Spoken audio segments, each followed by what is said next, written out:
નમસ્કાર વિદ્યાર્થી મિત્રો, જય હિન્દ, વંદે માતરમ, જય શ્રી કૃષ્ણ. કેમ છો? એકદમ મજામાં, ટનાટન ચકાચક. ચાલો ભણવાનું શરૂઆત કરીએ.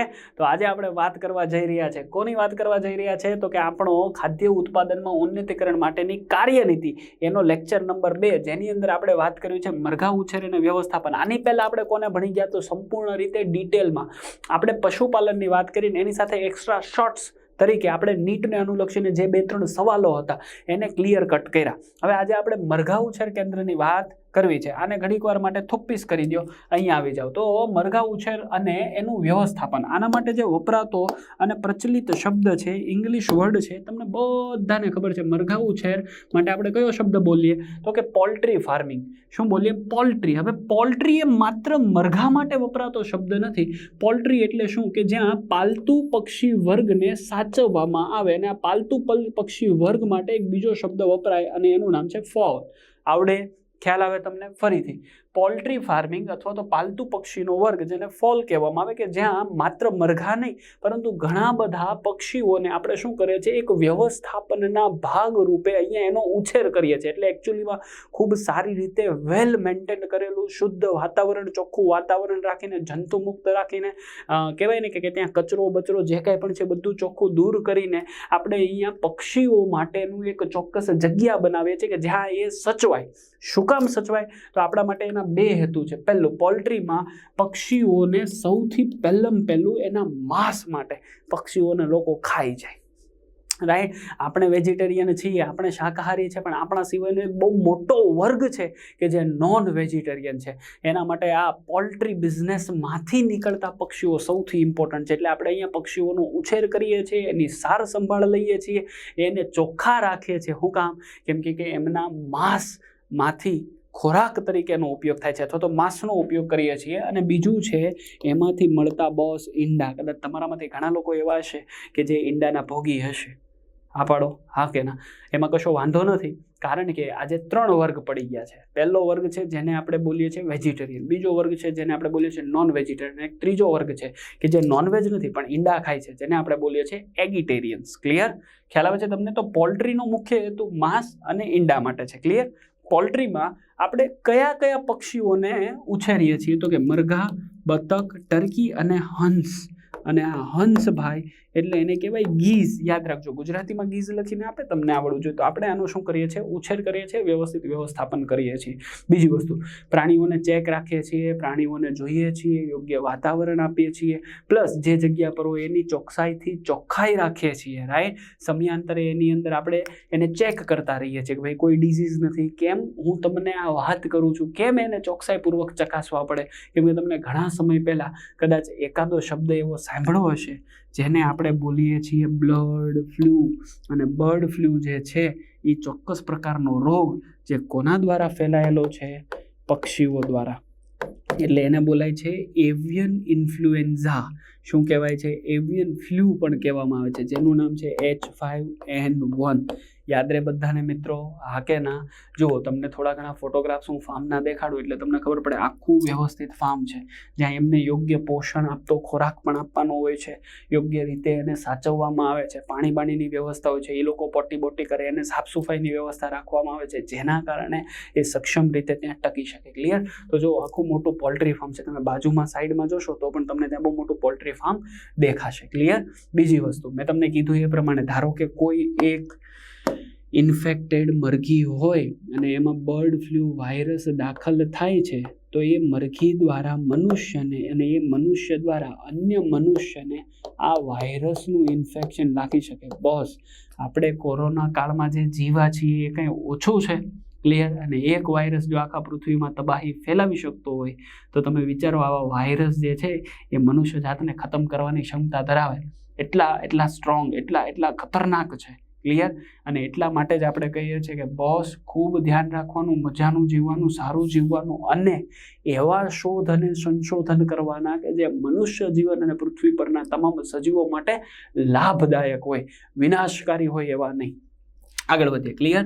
તો એ પક્ષીના કારણે ફેલાય છે. યાદ રહે તમને? એટલા માટે એને શું કીધું છે? બર્ડ ફ્લૂ કીધો છે. ક્લિયર? ઘણી બધી કારણે. હવે આવું થાય, ધારો કે આટલા બધા અહીંયા પક્ષીઓ છે, એટલા બધા મરઘાનો ઉછેર થાય છે. સમજી લો કે કોઈ એક મરઘું એવું છે અથવા તો 1-2 મરઘી એવી છે કે જે આ એવિયન ઇન્ફ્લુએન્ઝાનો શિકાર છે, તો શું કરવામાં આવે? તો એને તો મારી જ નાખવામાં આવે. એની સાથે આજુબાજુમાં ઇન્ફેક્ટેડ થયેલા જેટલા પણ મરઘા છે, કદાચ બધાનું માસ કિલિંગ કરવામાં આવે. જમીનમાં ખાડો ખોલીને ખતમ. કેમ? કેમ કે આ ફેલાય નહીં. જો ફેલાય તો વાયરસ, તમને ખબર છે, પાછી મહામારી શરૂ થઈ જાય, પેન્ડેમિક ચાલુ થઈ જાય. તમારે પાછું શું કરવું પડશે? તો કે ઘરની અંદર શું થઈ જવું પડે? આઇસોલેટ થઈ જવું પડે, ક્વોરન્ટાઇન થઈ જવું પડે. હલો, ક્લિયર થાય છે? હા કે ના? એટલે તરત એનું કિલિંગ કરે. અને આની સમયાંતરે જે તે જગ્યા દ્વારા, જે તે ત્યાંના અધિકારી દ્વારા ચકાસણી પણ કરવામાં આવે, મૂલ્યાંકન પણ કરવામાં આવે કે ભાઈ જે મરઘા ઉછેર કેન્દ્ર છે કેવી રીતનું ચાલે છે, વ્યવસ્થિત ચાલે છે કે નહીં, સાફ સફાઈ છે કે નહીં. નગર ફરીથી એસએમસી વાળા આપણને દંડ આપે એમ એને પણ દંડ આપે. ક્લિયર? આગળ વધીએ છીએ. મેં તમને દેખાડ્યું અહીંયા કોણ છે? તો કે મરઘાભાઈ છે. ક્લિયર? અહીંયા કોણ છે? તો કે આ ટર્કી છે. કોણ છે? ટર્કી. અને અહીંયા તમે જુઓ છો એ કોણ છે? બતકભાઈ છે. દેખાય તમને? તો આ અલગ અલગ ફોટોસ છે, ખાલી તમારી જાણકારી માટે. ક્લિયર? આગળ વધીએ છીએ. તો હવે આપણે જે પોઈન્ટ ભણી રહ્યા છીએ ખૂબ જ ઇમ્પોર્ટન્ટ પોઈન્ટ છે, જેનું નામ છે સંકરણ અથવા તો પ્રાણી સંવર્ધન. જેના માટે અહીંયા શબ્દ લખ્યો છે એનિમલ બ્રીડિંગ. તમને કદાચ ખબર હશે તો ડેરી ઉદ્યોગની સાથે એનિમલ બ્રીડિંગ પણ જોડાયેલું છે. કેમ? કેમ કે ડેરી ઉદ્યોગ કરવો છે, પશુપાલન કરીએ છીએ, તો એની સાથે મારે નવી જાત, નવી નસ્લ કે જેની અંદર ઉત્પાદન ક્ષમતા વધારે હોય, જેની રોગ પ્રતિકારકતા વધારે હોય, જેની અંદર કાર્ય કરવાની ક્ષમતા વધારે હોય, એવી મારે જાત પેદા કરવી છે. તો મારે આ બ્રીડિંગ પ્રોગ્રામ, પ્રાણીઓનું સંવર્ધન કરવું પડે, જેના કારણે એમાંથી નવી પેઢી જે બનશે, નવી જાત જે બનશે, એ એમના પિતૃ કરતાં પણ વધારે કેવી હોય? સક્ષમ હોય. એટલા માટે થઈને મારે અહીંયા શું કરવાનું છે? સંકરણના પ્રયોગો કરવાના છે. વર્ષોથી ચાલી આવતા છે, અત્યારની ટેકનોલોજી નથી.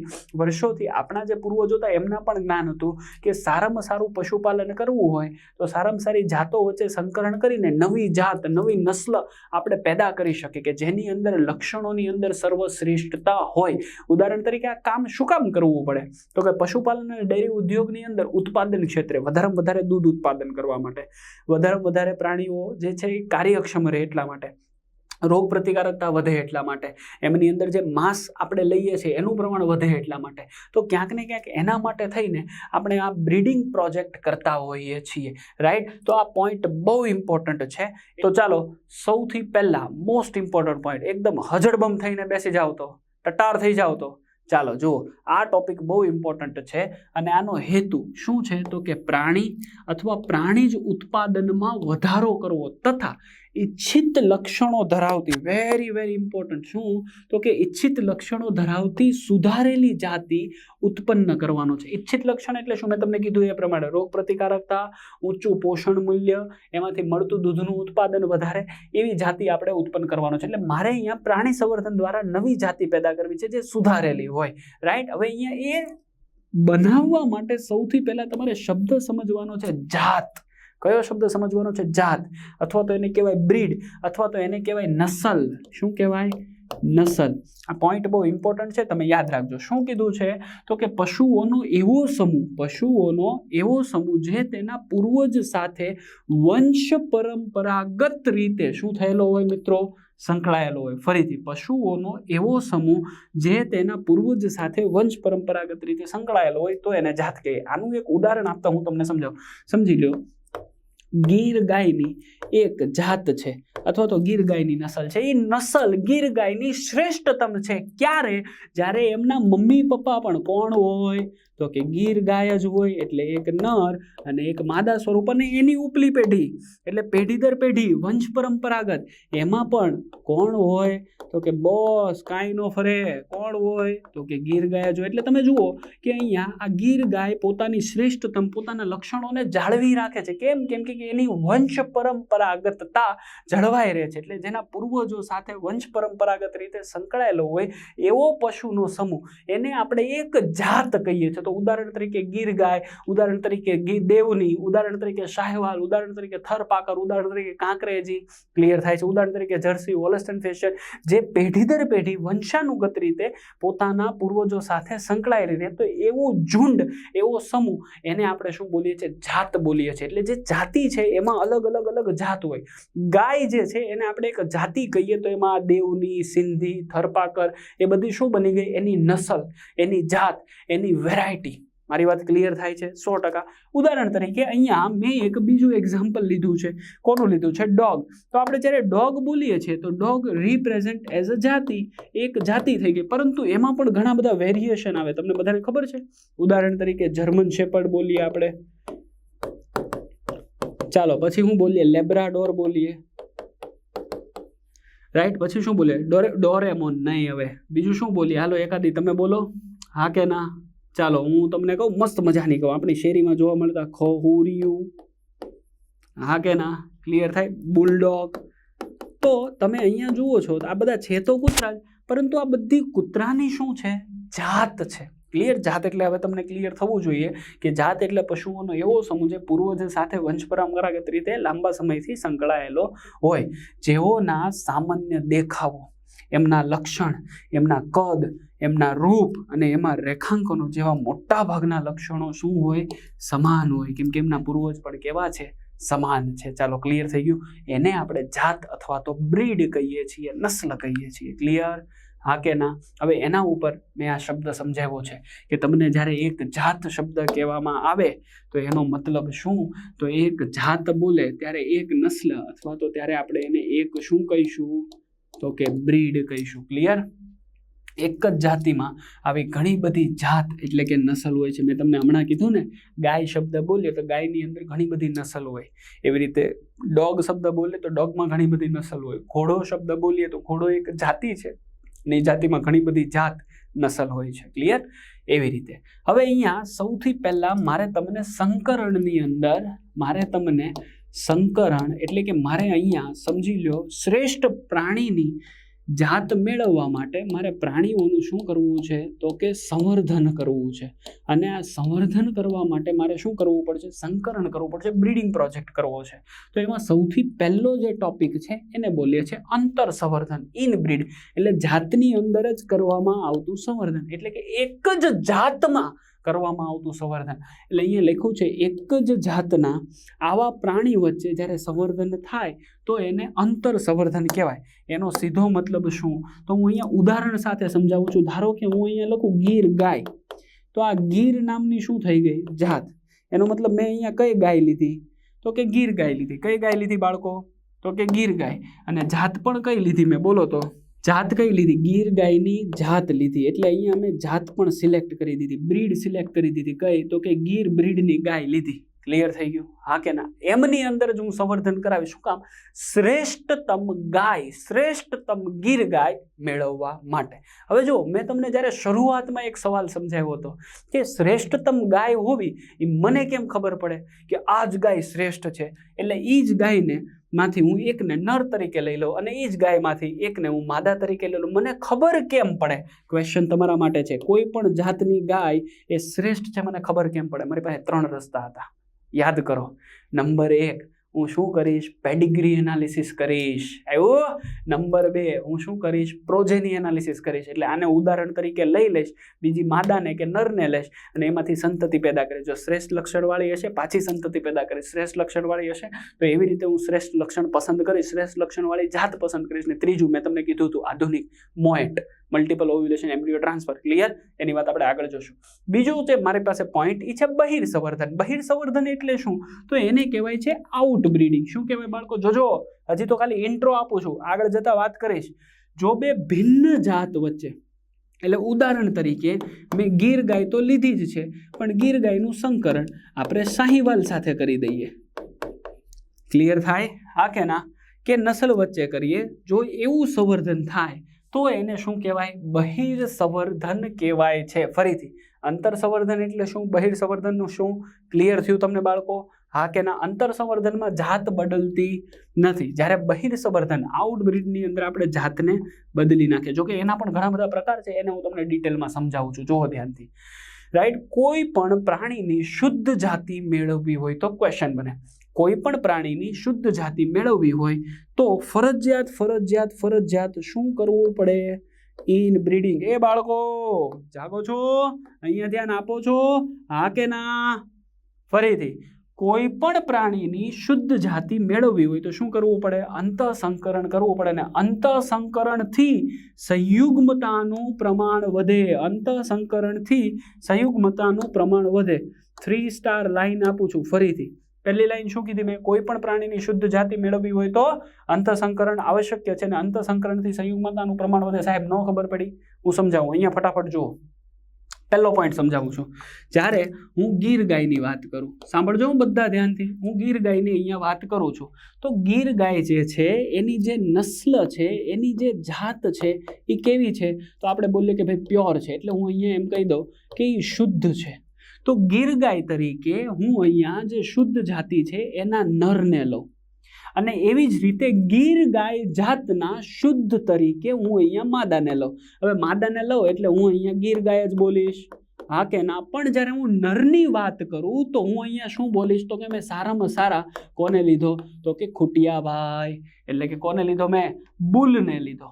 ક્લિયર થઈ જાય છે તમને મારી વાત? હા કે ના? હવે મારી વાત બહુ ધ્યાનથી સાંભળો. જ્યારે અહીંયા જાત એક છે તો જાતનો મિનિંગ મેં તમને સમજાવ્યો તો શું? તો કે વંશ પરંપરાગત રીતે પોતાના પૂર્વજો સાથે સૌથી વધારે નજીકથી સંકળાયેલા હોય કે જેના રંગ, રૂપ, લક્ષણ, ઉત્પાદકતા બધી કેવી હોય? એક જ હોય અથવા તો એક સરખી હોય એવી જાત છે અહીંયા. તો મેં ગીર ગાયની જ શ્રેષ્ઠમાં શ્રેષ્ઠ માદા અને એ જ ગીર ગાયના શ્રેષ્ઠમાં શ્રેષ્ઠ નરને લીધા. ક્લિયર થાય? 100% ક્લિયર થાય. એનો મતલબ કે બંનેની અંદર જે જનીનો છે એ કેવા હશે? એક જ જાતના છે એટલે શ્રેષ્ઠ હશે ને એકદમ નજીકના હશે, જેની અંદર ભિન્નતાનું પ્રમાણ અન્ય જાત કરતા, એટલે કે એમની અંદર ભિન્નતાનું પ્રમાણ અન્ય જાત કરતા કેવું હશે? ઓછું હશે. સર આ અન્ય જાત એટલે શું? રૂકો જરા, સબર કરો. અન્ય જાતનો મતલબ અહીંયા બીજી જાતિ નથી થતી. એટલે હું ગાયની જગ્યાએ હવે અહીંયા હું ભેંસ નથી કહેતો, પણ ગાયની અંદર ગીર ગાયની જગ્યાએ અહીંયા હું કોની વાત કરું છું? તો કે અન્ય જાત એટલે સાહિવાલ, અન્ય જાત એટલે દેવની, અન્ય જાત એટલે જર્સી. હું અહીંયા એને મિક્સ નથી કરવાની. એટલે અહીંયા તમે જુઓ કે જે જનીનો છે એમની શું આવશે બાળકો? સમયુગ્મતા વધશે. કેમ? કેમ કે જાત એક છે એટલે એમની વચ્ચે જ્યારે સમાગમ થાય અને સમાગમના કારણે જ્યારે ફલન થાય અને ફલનને કારણે જ્યારે અહીંયા નવું બાળક બનશે એટલે કે માદા બને કે નર બને, જેમની અંદર જનીનોની સમયુગ્મતાનું પ્રમાણ કેવું છે? સમયુગ્મતાનું પ્રમાણ કેવું હશે? વધારે. યાદ રહે તમને? હા કે ના? જો પાછળની લાઈન ચેક કરો. કોઈ પણ પ્રાણીની શુદ્ધ જાતિ મેળવવી હોય તો અંતઃસંકરણ કરવું પડે અને એ અંતઃસંકરણથી સંયુગ્મતા વધે. હાલો આને જોઈ લઈએ તો તમને આખી સંયુગ્મતા કેવી રીતે વધે ખબર પડી? જો હવે હું તમને કહું, સમજી લ્યો કે મેં અહીંયા આજે નર અને માદા આવ્યા, એ જ નર અને માદાને લઉં છું. એટલે ચાલો ને આને આપણે અલગ રીતે સમજીએ. હું ફટાફટ થોડુંક ઇરેઝર મારી દઉં. હવે અહીંયા જો જાતિ તો સેમ હતી, મેં તો તમને એવું કીધું, હા કહી દીધું. જાત પણ સેમ હતી, એ પણ કહી દીધું, હા કહી દીધું. હવે શું? તો કે આ ફલન થાય, ફલન થઈને અહીંયા સમજી લો નર બન્યો, બીજો પણ નર બન્યો, એક માદા બની અને એક બીજી માદા બની. તો આને આપણે કહી દઈએ પહેલી પેઢી, રાઈટ? તો આને આપણે કહી દઈએ બીજી પેઢી. સાંભળજો ધ્યાનથી. હવે બીજી પેઢીના શ્રેષ્ઠ નરને લીધા અને બીજી પેઢીની શ્રેષ્ઠ માદાને લીધું. એમની વચ્ચે મેં શું કરાવી દીધું? સમાગમ. અને સમાગમના કારણે શું થઈ ગયું? ફરીથી કોણ આવી? તો કે બોસ ત્રીજી પેઢી આવી. ક્લિયર થાય? એમાં પણ કોણ હશે? નર હશે, માદા હશે, નર હશે, માદા હશે. એમાંથી પણ ફરીથી એકને શ્રેષ્ઠ નર લીધો અને એક શ્રેષ્ઠ માદા લીધા અને એમની વચ્ચે ફલન કરાવ્યું, સમાગમ કરાવ્યું અને એમના કારણે નવી પેઢી બની. તો તમે જુઓ જેમ જેમ પેઢી બનતી જાય તો અહીંયા કોની આખી લાઈફ, આખી પેડિગ્રી કોની બને છે? ગીર ગાયની જ બને છે. એનો મતલબ જેમ જેમ પેઢીની અંદર આગળ નવી સંતતિ આવે એ સંતતિની અંદર જનીન ફેરફાર નહીં થયા, એના એ જ પેઢીમાં જનીનો આવ્યા અને એના કારણે જનીનની, હવે બોલો, સમયુગ્મતા શું થાય? વધે. પણ અહીંયા એક નાનકડો અમથો લૂપ હોલ પણ છે, નાનકડી એમથી મિસ્ટેક પણ છે. શું છે એ હું તમને સમજાવું. કેમ કે આ જગ્યા 2 પોઈન્ટ પર તમારે ભણવાની આવે. ક્યાં 12મા ધોરણની અંદર ચેપ્ટર નંબર 2 ની અંદર જ્યારે તમે વનસ્પતિનું પ્રજનન ભણો છો ત્યારે તમારે ત્યાં પણ ભણવામાં આવે અંતર સંવર્ધન. એને આપણે બોલો છો સ્વફલન, અને વારંવાર સ્વફલન થાય તો એ નુકસાનકારક છે. એવી જ રીતે વારંવાર જો અંતર સંવર્ધન થાય, વારંવાર જો ઇનબ્રીડિંગ થાય તો ક્યારેક નવી પેઢી જે બને છે એની અંદર પ્રચ્છન્ન જનીન પણ આવી શકે. મેન્ડલને યાદ કરો, 12મું ધોરણ 5મું ચેપ્ટર. અને જો એ પ્રચ્છન્ન જનીન આવે તો નવી પેઢી કેવી બને? નુકસાનકારક પેદા થાય. અને જે નુકસાનકારક પેદા થાય એને આપણે બોલીએ છીએ અંતર સંવર્ધન દબાણ. અરે મિત્રો, ખબર પડી કે નહીં? હા કે ના? ખ્યાલ આવે છે કે નહીં? હજી ખબર નથી પડી? હું આખું બીજી વાર તમને હમણાં રિપીટ કરાવવાનો છું. અહીંયા ધ્યાન આપજો, 100% તમને આવડશે ને આ પોઈન્ટ તમને આવડવો જ જોઈએ. ક્લિયર થાય છે? હા કે ના? સર હજી ન ખબર પડી અંતર સંવર્ધન દબાણ એટલે શું? હું આને રિમૂવ કરું છું અને તમને આખું પીપીટીના મોડ્યુલ સાથે સમજાવું છું. ધ્યાનથી સમજજો એટલે ક્લિયર થઈ જશે. પહેલો પોઈન્ટ આપણે સમજીએ છીએ અંતર સંવર્ધન. જુઓ તમારી સ્ક્રીન ઉપર દેખાય તમને? તો સૌથી પહેલા મેં વાત લીધી છે કોની? સંકરણ. સંકરણ કેટલા પ્રકારના? 2 પ્રકારના. એકને કહી દીધું આઉટબ્રીડ, અત્યારે આને જોવાનું નથી, આને સાઈડમાં રાખો. બીજું આપણે લઈએ છીએ જેને આપણે કહે છે ઇનબ્રીડ. હમણાં જ મેં તમને કીધું ગુજરાતી યાદ રાખવાનું, ઇંગ્લિશ પણ યાદ રાખવાનું. ઇનબ્રીડ એટલે અંતર સંકરણ, રાઈટ? અને અંતર સંકરણનો બીજો શબ્દ છે અંતર સંવર્ધન. તો જુઓ, અંતર સંકરણ. હવે અંતર સંકરણ એટલે શું? મેં હમણાં જ તમને જે અહીંયા બોર્ડ વર્ક કર્યું હતું ને એ પાછું સમજાવું છું. અંતર સંવર્ધન કે અંતર સંકરણ એટલે શું? એક જ જાતના સૌથી વધારે ગાઢ રીતે સંકલિત પ્રાણીઓ વચ્ચે 4 થી 6 પેઢી સુધી કરવામાં આવતું પ્રજનન, એને કહેવાય અંતર સંકરણ. જેના કારણે શું વધતું હતું? તો સમયુગ્મતા. કેમ કે જનીનો તો નજીક આવે ને. હવે તમને એવો ક્વેશ્ચન થાય કે અંતર સંકરણ સારું કે નહીં? હા, સારું. પરંતુ અમુક પેઢી પછી ક્યારેક એવું પોસિબલ બની શકે નવી સંતતિ આવે, એમાં કેવા જનીનો આવી જાય? પ્રચ્છન્ન જનીનો. કેમ કે વારસાની અંદર એક જ પેઢી આવે છે, વારસાની અંદર એક જ જનીનો ઉતરે છે, બહારથી તો કોઈ જનીનને લાવ્યા નથી. કેમ કે પેઢી દર પેઢી જાત એક જ છે. અને એટલા માટે ક્યારેક અંતર સંવર્ધન દબાણ સર્જાય. પ્રચ્છન્ન જનીનો હોય ને એ બહાર આવે, અને પ્રચ્છન્ન જનીન જો બહાર આવે તો લક્ષણોની અંદર ફેરફાર દેખાય. તો એ સમયે શું કરવાનું એની વાત આપણે પછી લઈએ, પણ પહેલા આપણે અંતર સંવર્ધન ભણીએ. અંતર સંવર્ધનમાં શબ્દ તમારે યાદ રાખવાનો છે બોસ. કયો? એક જ જાત. જો એક પેઢી છે, એ પેઢીની એક જ જાતના શ્રેષ્ઠ નર અને શ્રેષ્ઠ માદાને લઈ લીધા. હવે આ શ્રેષ્ઠ નર અને માદા વચ્ચે આપણે શું કરાવી દઈએ ભાઈ? સમાગમ કરાવી દઈએ, રાઈટ? સંકરણ કરાવી દઈએ.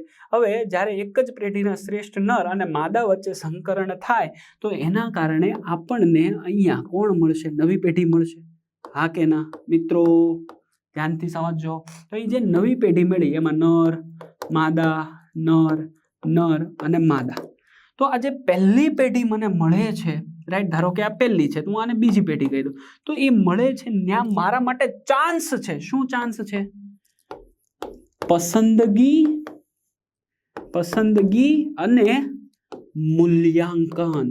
હું અહીંયાથી ધ્યાનથી જોશ આ પ્રોજનીમાંથી સૌથી શ્રેષ્ઠ નર કોણ છે ને શ્રેષ્ઠ માદા કોણ છે એની હું હવે કેરી ફોરવર્ડ કરીશ. કેવી રીતે? તો કે આ રીતે. એટલે પેઢી નંબર 2 લીધો, અહીંયા ના જો તો અહીંયા જો, એટલે એમનું સમાગમ થયું. ખ્યાલ આવ્યો? અને એના કરીને ઘણા બાળકો બન્યા. એમાંથી મેં શું કર્યું? તો કે એમાંથી એક નરને શ્રેષ્ઠ ગણ્યો અને એક માદાને શ્રેષ્ઠ ગણ્યો. કેમ કે મને અહીંયા કયો ચાન્સ મળ્યો બાળકો? પસંદગી અને મૂલ્યાંકનનો. એટલે મેં શ્રેષ્ઠ નર અને માદાને ગોત્યા અને એમની વચ્ચે ફરીથી, એટલે પેઢી નંબર 2 આવી, એમાંથી ફરીથી અહીંયા પેઢી નંબર કોણ બનવાની છે? 3. સમાગમ થશે, ફરીથી અહીંયા નર અને માદા બનશે. હા કે ના? અને જે નર અને માદા બની રહ્યા છે એમાંથી ફરીથી હું એકને પસંદ કરું છું, રાઈટ? એટલે ઉદાહરણ તરીકે અહીંયા એક નરને પસંદ કર્યો અને અહીંયા માદા છે, અહીંયા માદા છે, અહીંયા નર છે અને અહીંયા માદા છે, રાઈટ? તો એક બીજી માદા મેં અહીંયાથી લીધી, એને પસંદ કરી. કેમ? કેમ કે મારી પાસે ચાન્સ છે. શું કરવાનો? શ્રેષ્ઠતમની પસંદગી અને એનું મૂલ્યાંકન કરવાનો. અને એમાંથી ફરીથી સમાગમ કરાયું. એમ કરતા બોસ ત્રીજી પેઢી, ચોથી પેઢી, 5મી, 6ઠી અને 7મી પેઢી સુધી હું આવી ગયો. જો, અને આની અંદર જો મેં કોઈ બીજી નસ્લ જ નથી લીધી, એક જ જાતની અંદર કન્ટિન્યુ કર્યું. ફરીથી આ બધું ભૂલી જાઓ. ક્યાં હતા આપણે? અંતર સંવર્ધન. અંતર સંવર્ધનમાં શું કર્યું? એક જ જાતના શ્રેષ્ઠ નર અને માદા, એમાંથી નવી પેઢી મળી, પસંદગી અને મૂલ્યાંકન કર્યું. એની એ જ જાતિના કોને લઈ લીધા? શ્રેષ્ઠ નર અને માદા.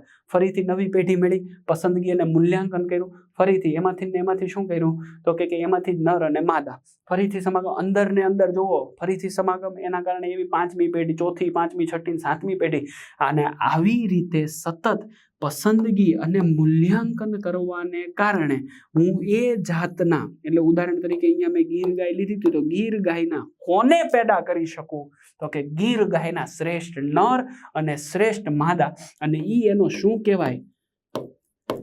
શુદ્ધ વંશક્રમ. કેમ કે જો 7 પેઢી સુધી એની અંદર કોઈ પણ જગ્યાએ નવી જાત ઇન્ટ્રોડ્યુસ નથી થઈ. 12મું ધોરણ, ચેપ્ટર નંબર 5, પેજ નંબર 2, એની અંદર મેન્ડલે પણ આ જ કામ કર્યું હતું, વટાણાનો શુદ્ધ વંશક્રમ મેળવવા માટે. મારી વાત ક્લિયર થાય છે?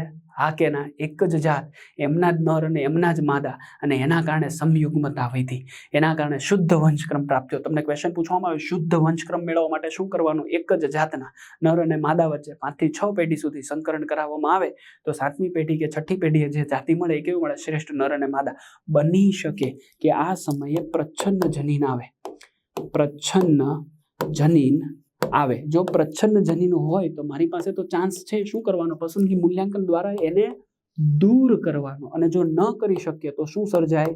અંતર સંવર્ધન દબાણ. અને જો આ અંતર સંવર્ધન દબાણ સર્જાય તો શું? તો આપણી પાસે બીજો ઉપાય છે. શું? તો આપણી પાસે બીજો ઉપાય છે અંતર સંકરણની અંદર. પહેલા આપણે આ પોઈન્ટને જોઈ લઈએ. હું તમને બીજો ઉપાય દેખાડી દઉં કે મારી પાસે જો બીજો ઉપાય છે. શું ઉપાય છે? તો કે ઈ જ જાતના, એટલે મેં ગીર ગાય લીધી હતી તો અહીંયા ગીર જ ગાય લઈશ, ઈ જ જાતના અસંવર્ધિત, એટલે જે સંવર્ધનમાં જોડાયા નથી એવા શ્રેષ્ઠ પ્રાણીને લેવાનું અને એમનો આ પેઢીની જે 6ઠ્ઠી અને 7મી પેઢી હતી ને એની સાથે સમાગમ કરાવી દેવાનો, જેના કારણે પુનઃ આપણને શું પ્રાપ્ત થઈ જાય? ઉત્પાદકતા પ્રાપ્ત થાય, એટલે પુનઃ સ્થાપિત થાય ઉત્પાદકતા. લ્યો, ખબર પડી? સર ન પડી, હું સમજાવું. આપણા માટે લોચો શું હતો?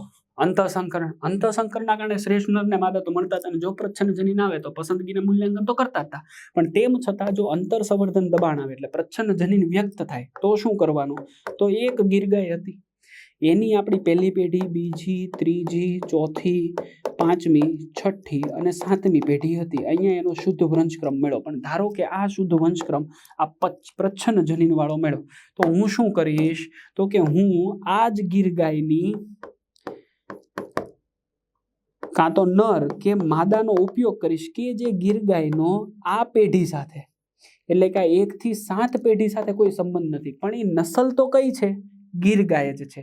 એમના શ્રેષ્ઠ નર કે માદાને લઈ લઈશ અને એમનો આ પેઢી સાથે શું કરાવી દઈશ? મેળ કરાવી દઈશ, એટલે સમાગમ કરાવીશ. અને એ સમાગમ થવાથી ફરીથી મને અહીંયા નર અને માદાની જે નવી પેઢી પેદા થશે એ કેવી પેદા થશે? શ્રેષ્ઠતમ લક્ષણો વાળી. અને એને શું કહેવાય ખબર છે? અંતર સંવર્ધન દબાણ દૂર કર્યું કહેવાય. ખબર પડી? હા કે ના? કેમ? કેમ કે અહીંયા મેં જાત બદલી નથી, પરંતુ અહીંયા શું કર્યું? તો કે જે વંશ પરંપરાગત 6 થી 7 પેઢી હતી ને એના સિવાયની લીધી મેં. એટલે ગીર ગાયની ગીર ગાય જ લીધી, જાત એની, પણ એની સાથે વંશાનુગત કે વંશ પરંપરાગત સંબંધિત નથી એવી ગીર ગાય લીધી. હાલો, ક્લિયર થઈ ગયું અહીંયા સુધી? હવે જોવો શું કહે છે. તો કે અંતઃસંકરણ જે છે મેન્ડલના શુદ્ધ વટાણાના પ્રયોગને અનુસાર મેં તમને હમણાં જ વાત કરી. બીજું, સમયુગ્મતાનું પ્રમાણ વધે, એ પણ ટોપિકને જસ્ટિફાઈડ કર્યો. પસંદગી થવાથી નુકસાનકારક પ્રચ્છન્ન જનીન જે છે, જનીન બહાર આવે જે પસંદગી અને મૂલ્યાંકનના કારણે દૂર થાય, એને પણ જસ્ટિફાઈડ કરો. વસ્તીની ઉત્પાદકતા, જોજો ઉત્પાદકતા, દૂધની ઉત્પાદકતા, પોષણની ઉત્પાદકતા, માંસની ઉત્પાદકતા વધારવા માટે ઉપયોગ થાય. સતત અને અતિ નિકટતમ અંતર સંવર્ધન થવાથી ઘણી વખત મેં કીધું એમ પ્રચ્છન્ન જનીનો જો આવે તો ફળદ્રુપતા અને ઉત્પાદકતા ઘટે, જેને અંતર સંવર્ધન દબાણ કહેવાય. બાપા, આ એક શબ્દ સમજાવવામાં એટલો ટાઈમ લીધો, રાઈટ? એક જ ગોત્રમાં આવું થઈ શકે છે, રાઈટ? પશુની અંદર એક જ ગોત્રમાં આવું પોસિબલ થઈ શકે છે. ક્લિયર?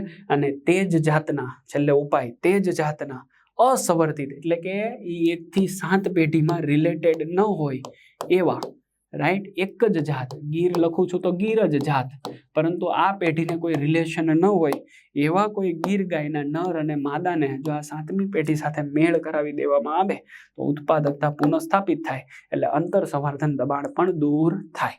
ક્લિયર થઈ ગયું? હા કે ના? 100% સમજાય? સર, મને આ ગોત્ર શબ્દ ન સમજાણો. ચાલો હું એની પણ વાત સમજાવી દઉં.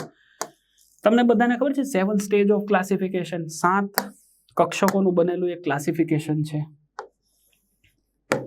જા, પાર્થ, કૃષ્ણ, ગોપાલ, વસે, ત્યાં, જા.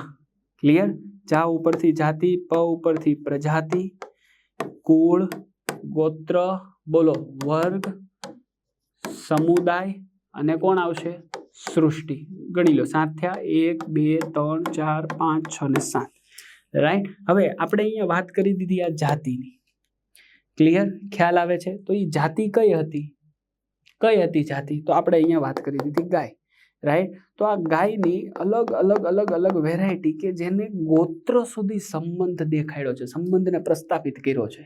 તો અહીંયા શું કહે છે કે સતત અને અતિ નિકટતમ અંતર સંવર્ધન થવાથી ફળદ્રુપતા અને ઉત્પાદકતા ઘટે, જેના કારણે અંતર સંવર્ધન દબાણ કહેવાય છે. રાઈટ? અને આવું ક્યાં જોવા મળે? તો કે એક જ ગોત્રના જે પશુઓ હોય એમની જે આ જાત છે, નસ્લ છે, એમની અંદર તમને આંતર સંવર્ધન દબાણ દેખાય. ક્યારે? તો કે જ્યારે એકથી કન્ટિન્યુઅસ અંતર સંવર્ધન 7 પેઢી સુધી કરવામાં આવે ત્યારે દેખાય. હાલો, ક્લિયર? હવે સમજાય તમને 100%?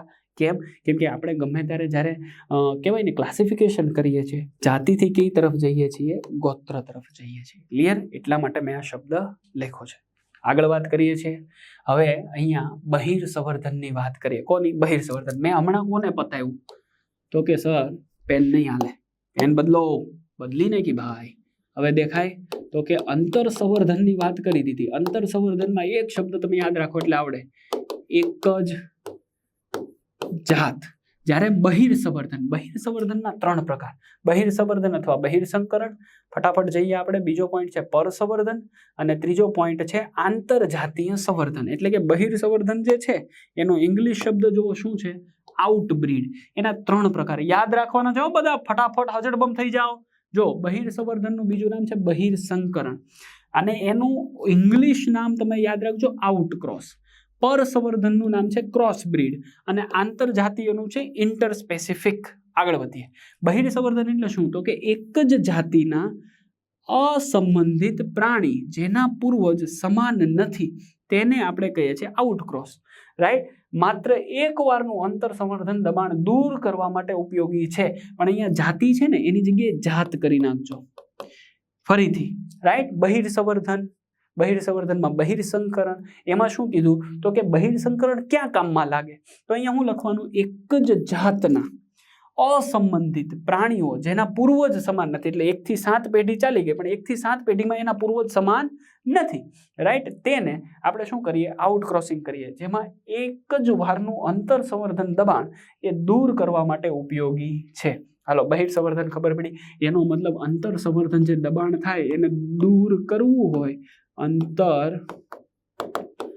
સંવર્ધન દબાણ જે થાય છે એને દૂર કરવા માટે કોણ વપરાય? બહિર સંવર્ધન કરી શકાય. બહિર સંવર્ધનમાં મેઇન વસ્તુ શું યાદ રાખવાની? એક જ જાત. હું અહીંયા પણ ફરીથી લખી દઉં, એક જ જાત કે જેના પૂર્વજ કેવા નથી? સમાન નથી. ક્લિયર? હવે બીજો પોઈન્ટ છે એને આપણે સમજીએ છીએ પર સંવર્ધન. પર સંવર્ધન એટલે શું ભાઈ? તો કે ક્રોસ બ્રીડ. એક જ જાતિના શ્રેષ્ઠ નર અને અન્ય જાતના, રાઈટ? એટલે અહીંયા તમે જુઓ 2 જાત બદલાઈ ગઈ. અહીંયા જાતિ શબ્દ લખ્યો છે એની જગ્યાએ આપણે શું કરશું? જાત. એક જ જાતના શ્રેષ્ઠ નર અને અન્ય જાતના શ્રેષ્ઠ માદા. એટલે તમે જુઓ જાતિ એક જ છે, જાતિ એક પણ એની જાત અલગ અલગ. એટલે હું અહીંયા લખી દઉં, જાત કેવી થઈ જાય? અલગ અલગ. રાઈટ? એક જ જાતના શ્રેષ્ઠ નર અને અન્ય જાતની શ્રેષ્ઠ માદા, એમની વચ્ચે જો સંકરણ કરાવવામાં આવે તો એને ક્રોસ બ્રીડ કે પર સંવર્ધન કહેવાય. 2 ભિન્ન જાતના ઈચ્છિત લક્ષણો સાથે. આનો ઉપયોગ ક્યાં થાય? વ્યવસાયિક ઉપયોગિતા માટે થાય. હું તમને આનું એક્ઝામ્પલ સમજાવું એટલે તમને ખ્યાલ આવશે. અને છેલ્લો ટોપિક છે આંતરજાતીય સંવર્ધન. એનો મતલબ અહીંયા જાતિ જ બદલી નાખવાની, તદ્દન જુદી જુદી જાતિ. આનું બેસ્ટ એક્ઝામ્પલ તમને ખબર છે, ઘોડા અને ગધેડા વચ્ચે. બેની જાતિ કેવી છે? અલગ અલગ. તેમ છતાં એમાં શું કરાવ્યું છે? સંકરણ કરાવ્યું છે. ક્લિયર? હવે આવું શું કામ કરાવવાનું? તો દૂધ અને માંસ માટે ઉપયોગમાં લેવાતી જાતની ઉત્પાદકતા વધે એના માટે થઈને આપણે આ લઈએ છીએ. ઉદાહરણ તરીકે ક્રોસ બ્રીડ, પર સંવર્ધન. હવે તમે જુઓ જાતિ એક જ છે, જાતિ સેમ લખો એટલે તમને ખ્યાલ આવે. કઈ જાતિ? તો કે ભાઈ ગાય. એમાં અહીંયા એક જાત લીધી છે. કઈ જાત લીધી છે? તો કે શોર્ટહોર્ન. અને અહીંયા કોણ લીધું? બ્રાહ્મણ. કોણ લીધું છે? બ્રાહ્મણ. રાઈટ, યાદ રહેશે તમને. હા કે ના? કોણ લીધું છે? બ્રાહ્મણ. યાદ રાખજો. બ્રાહ્મણ કોણ છે? આખલો. ક્લિયર થાય? તો બેની અંદર જાત કેવી છે? જાતિ કેવી છે? અલગ અલગ. ગાય. ક્લિયર? પણ જાત કેવી થઈ ગઈ? અલગ અલગ. એમની વચ્ચે શું કરાયું? Cross breed. એટલે શું? પર સંવર્ધન. અને રિઝલ્ટની અંદર કોણ મળ્યું બોસ? તો યાદ રાખવાનું છે આ બેન મળ્યા, જેનું નામ છે શાંતા ગરટુ ડીસ. હાલો યાદ રહે. તો આ કોનું એક્ઝામ્પલ છે? પર સંવર્ધનનું, એટલે ક્રોસ બ્રીડનું. એવું જ એક બીજું એક્ઝામ્પલ મેં નીચે આપ્યું છે. જો કોણ છે? So this is the example of hazardal. કોણ છે? તો યાદ રાખવાનું હિઝાર્ડલ. હિઝાર્ડલ કોણ છે? જો અહીં રે, આ હિઝાર્ડલ છે. હવે હિઝાર્ડલ કેમાંથી બની? તો કે ઘેટામાંથી. તો અહીંયા એક જ જાતિ તરીકે અહીંયા કોણ? તો કે ઘેટું. ક્લિયર થઈ ગયું તમને? પણ એની જાત કેવી છે? અલગ અલગ. આ જાત અલગ, જાત નંબર 1 અને આ જાત નંબર 2. એક કોણ છે? તો કે માદા, અને એક કોણ છે? તો કે નર. કઈ છે? તો ડેવલપમેન્ટ ઇન પંજાબમાં બાય ક્રોસિંગ બીકાનેરી ઇવ્સ. તો આ કોણ છે? તો કે બીકાનેરી ઘેટી છે. બીકાનેરી ઘેટી. અને મરીનો રેમ્સ, એટલે આ કોણ છે? મરીનો રેમ્સ ઘેટું. ક્લિયર? આ ઘેટી અને આ ઘેટું. અને એમની વચ્ચે સંકરણને કારણે વધારે ઊન ઉત્પાદન કરતી નવી જાત બની હિઝાર્ડલ. હાલો ક્લિયર થયું? તમે જુઓ, નવી જાત બની. બે અલગ અલગ જાતમાંથી નવી જાત, એટલે હું અહીંયા લખું નવી નસલને આપણે ઉત્પાદિત કરી, સંવર્ધિત કરી. એવી રીતે નવી નસલને આપણે ઉત્પાદિત કરી, સંવર્ધિત કરી. નવી નસલ. હા કે ના? જો બે અલગ અલગ જાત, એમાંથી નવી નસલ આપણે બનાવી. તો આ કોનું એક્ઝામ્પલ થઈ ગયું? પરસંવર્ધનનું. અને ત્રીજું એક્ઝામ્પલ જેને આપણે સમજવા જઈએ છીએ એ, અચ્છા, અહીંયા બીજું એક એક્ઝામ્પલ પણ પરસંવર્ધનનું છે. Brown Swiss. કોણ છે બાળકો? Brown Swiss. અને આ કોણ છે? શાહીવાલ. રાઈટ, અહીંયા હું લખી દઉં શાહીવાલ અને બ્રાઉન સ્વિસ. ક્લિયર? અને એમાંથી આપણે કોણ બનાવી છે? કરણ સ્વિસ. કરણ સ્વિસ બનાવી. ઓકે, ખ્યાલ આવે છે? કોનું એક્ઝામ્પલ છે? યાદ કરો, પર સંવર્ધન. હવે તો બોસ તમને આવડવું જોઈએ. પર સંવર્ધન એટલે શું? જાતિ કેવી? બોલો, સેમ, પણ જાત કેવી? અલગ અલગ. ક્લિયર? હા કે ના? એવું જ બીજું એક્ઝામ્પલ છે હોલેસ્ટિયન. કોણ છે? હોલેસ્ટિયન. ક્લિયર? અને આ કોણ છે? તો કે થરપાકર. પીળી પેનથી લખું, લખાઈ જશે. થરપાકર. હાલો ક્લિયર થઈ ગયું? થરપાકર કોણ છે? મેલ. આ કોણ છે? હોલેસ્ટિયન, ફિમેલ. અને એમાંથી આપણે કોને બનાવી? તો કરણ ફ્રાઈસ. ફ્રેન્ચ ફ્રાઈસ નહીં, કરણ ફ્રાઈસ. હાલો ક્લિયર? તો આ પણ એક્ઝામ્પલ કોનું છે? પર સંવર્ધનનું. હાલો ક્લિયર? Next point. અરે વાહ, આપણો ફેવરિટ હીરો, પણ બોસ કમનસીબે આજે દુનિયામાં નથી. રાઈટ? ચાલો જવા દો. આપણે જે જોવાનું છે ને એને નથી જોવાનું. હે ભાઈ, આપણે આ ભાઈને જોવાનું છે. અહીંયા હું તમને વાત કરું છું હિમાચલ પ્રદેશની. તમે લોકો કોઈ જાત્રામાં જાઓ, કોઈ હિમાચલ પ્રદેશમાં જાઓ, તો ત્યાં ઘોડાની જગ્યાએ, ગધેડાની જગ્યાએ એક ચોક્કસ પ્રકારના પ્રાણી વપરાય છે, જેને આપણે બોલીએ છીએ ખચ્ચર. ખચ્ચરને બોલાય છે મૂલ. અને મૂલ કેવું હોય? વંધ્ય. 11મા ધોરણના ચેપ્ટર નંબર 1ના પેજ નંબર 2માં આપેલું છે. હા કે ના? તો એ કેવી રીતે બન્યું? તો કે આયા નથી જોવાનું, આયા જોવો ને. આંતરજાતીય સંકરણથી તદ્દન જુદી જુદી જાતિના નર અને માદા, કે જેમના અમુક સમયે પૂર્વજો એક હતા, એવી જાતિઓ. તો કે તદ્દન જુદી જુદી જાતિના નર અને માદા પ્રાણી વચ્ચે શું કરવામાં આવે? સંકરણ. એને કહેવાય આંતરજાતીય સંકરણ. બંને જાતિના ઈચ્છિત લક્ષણોને ભેગા કરવામાં. આર્થિક ઉપયોગિતા માટે આપણે આવા કામ કરતા હોઈએ છીએ. રાઈટ? ખચ્ચર, ઉદાહરણ તરીકે નર ગધેડો અને માદા ઘોડી, એમના કારણે કોણ બને છે? ખચ્ચર બને છે. યાદ રાખજો. પિતૃઓની સાપેક્ષે કેવું છે? વધારે શક્તિશાળી છે. યાદ રાખજો. અને હિની ક્યારે બને? માદા ગધેડો ગધેડી બોલાય એકચ્યુઅલીમાં, અને નર ઘોડાના કારણે બનતું હોય છે. તો આપણે એને શું બોલીએ છીએ? હિની બોલીએ છીએ, રાઈટ. ખચ્ચર યાદ રાખો તો એ બહુ છે, હિની તમારા માટે એક્સ્ટ્રા છે. યાદ રહેશે? હા કે ના? ફરીથી, ખચ્ચર ક્યારે બને? નર ગધેડો અને માદા ઘોડી. યાદ રહેશે? અને આંતરજાતીય પ્રજનન જે છે, રાઈટ, અહીંયા લખ્યું છે, એ જાતિ પ્રજનન એ દર વખતે ક્ષમતાયુક્ત નથી. બની શકે કદાચ એનું રિઝલ્ટ આપણને ન પણ મળે. યાદ રહે? હા કે ના?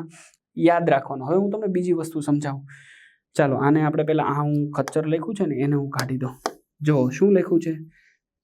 આંતરજાતીય સંકરણને કારણે, very very important point, right. હું અહીંયા લખું નીટ માટે તો અતિશય ઇમ્પોર્ટન્ટ. આંતરજાતીય પ્રજનન થયું, ખચ્ચર બન્યું, રાઈટ. પણ એ ખચ્ચર જે છે એને જાતિ નથી કહેતા આપણે. જાતિ કેમ નથી કહેતા? કેમ કે એ પ્રજનનક્ષમ નથી. કેવું નથી? પ્રજનનક્ષમ નથી. બાયોલોજીકલ કોન્સેપ્ટ ઓફ સ્પીસીઝ નામની વ્યાખ્યા અર્ન્સ્ટ મેયરે આપેલી છે, અને એમણે કીધું હતું, અર્ન્સ્ટ મેયરે શું કીધું? જાતિ એટલે શું? કે જે પ્રજનન કરીને પોતાના જેવા પ્રજનનક્ષમ પ્રાણીઓને બનાવી શકે. ખચ્ચર પોતે પ્રજનન નથી કરતું. શું કામ નથી કરતું? યાદ રાખજો, રંગસૂત્રીય અનિયમિતતાને કારણે. શું કામ? કેમ કે ઘોડા અને ગધેડો બંનેના રંગસૂત્રનું પ્રમાણ કેવું હોય? અલગ અલગ. ચાલો, ક્લિયર થઈ જાય? હા કે ના? 100% આખો પોઈન્ટ ક્લિયર થઈ ગયો, રાઈટ. નીટને અનુલક્ષીને તમારે આ વાતને યાદ રાખવાની છે કે જે ખચ્ચર ભાઈ છે એને જાતિની અંદર આપણે ગણતા નથી. શું કામ નથી ગણતા? કેમ? કેમ કે એ પોતાની જેવી નવી પેઢી જે છે એ આગળ લાવી શકતો નથી. એટલે ખચ્ચર પોતે કેવું છે બાળકો? વંધ્ય છે, રાઈટ. હા કે ના? ક્લિયર થઈ ગયું અહીંયા સુધી? તો આ થઈ ગયું આંતરજાતીય સંકરણ, રાઈટ. ચાલો, તો ફરીથી નર ઘોડો અહીંયા આપણે લખી દઈએ. એકને આપણે કહીએ, ચાલો હું પેન બદલી દઉં. એકને આપણે કહી દઈએ નર અને એકને આપણે કહી દઈએ માદા, રાઈટ. ડોન એટલે ડોંકી અને હોર એટલે હોર્સ, ઘોડો, રાઈટ. તો ચાલો, અહીંયા હું કહું છું એ પ્રમાણે કયો. તો અહીંયા નર ઘોડો, અરે ગધેડો, નર ગધેડો અને માદા, અહીંયા ગધેડો લખી દઉં ને, ગધેડો. ક્લિયર? હાલો, સુધારવું પડશે, સુધારી દો. હાલો, પેન લઈ લો, લઈ લીધી, લઈ લો ફરીથી. અરે સર, આ લ્યો. ઓકે, ગધેડો. અહીંયા લખી દઉં ઘોડો અને અહીંયા લખી દઉં ઘોડો. જો નર ઘોડો, અરે ગધેડો અને માદા ગધેડો, તો અહીંયા જવાબમાં કોણ આવે? ગધેડો. નરે હોય ને માદા હોય. એવી રીતે નર ઘોડો અને માદા ઘોડો, તો અહીંયા કોણ આવે? ઘોડો જ આવે. આ કે ના? પણ હવે સાંભળો, કોણ છે? નર ઘોડો અને માદા ગધેડી, રાઈટ. આવડવું જોઈએ. જો હમણાં જ આપણે ભણ્યા નર ગધેડો અને માદા ઘોડી, નર ગધેડો અને માદા ઘોડી. નર કોણ છે? ગધેડો, આયરો નહીં, આયરો દેખાય. અને માદા ઘોડી. નર ગધેડો અને માદા ઘોડી હોય તો કોણ બને? તો કહેવાનું ખચ્ચર બને. ક્લિયર? અને નર ઘોડો અને માદા ગધેડી હોય તો શું બનશે? હિની બનશે. ક્લિયર? ખ્યાલ આવે છે? સમજાય છે? હા કે ના? તો આ બંનેનું કોમ્બિનેશનથી આ બેનું આંતરજાતીય સંકરણ કહેવાય. એ વાલા મિત્રો, ખબર પડી? હા કે ના? હા બોલ. ક્લિયર? 100%? ઓકે બાળકો, ચાલો. તો અહીંયા મેં તમને સંકરણ, પ્રાણી સંવર્ધનનો બહુ ઇમ્પોર્ટન્ટ પોઈન્ટ એ ક્લિયર કર્યો. તમને ખ્યાલ આવવો જોઈએ. તમારી ચોપડીની એક અક્ષર લાઈન વાંચજો, તમને આખો પોઈન્ટ ક્લિયર થઈ જશે. That's my guarantee. ઓકે, નવા પોઈન્ટ સાથે ફરીથી મળશું. ત્યાં સુધી જય હિન્દ, વંદે માતરમ, જય શ્રી કૃષ્ણ.